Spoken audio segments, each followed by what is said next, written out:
પ્રાયોજક છે cancer healer centre, a new beginning.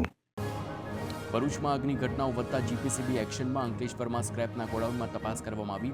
ભંગારનો ગેરકાયદે નિકાલ કરનાર ઉદ્યોગો સામે થશે કાર્યવાહી, તો કન્ટેમિનેટેડ વેસ્ટ ભંગારમાં પધરાવનાર સામે કડક કાર્યવાહી થશે. ગેરકાયદે ભંગારના ગોડાઉન પર ફરી શકે છે બુલડોઝર.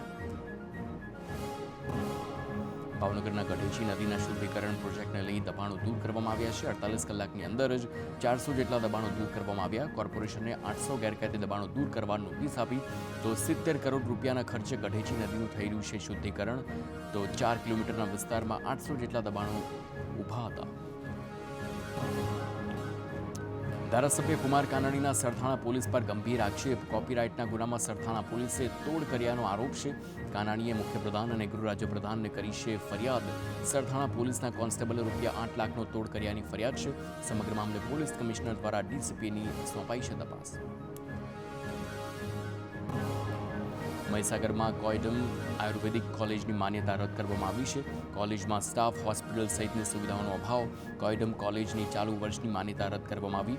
32 પૈકી 9 આયુર્વેદ કોલેજમાં ક્ષતિઓ સામે આવી હતી. ગુજરાત આયુર્વેદિક વિજિલન્સની ટીમે કાર્યવાહી કરી.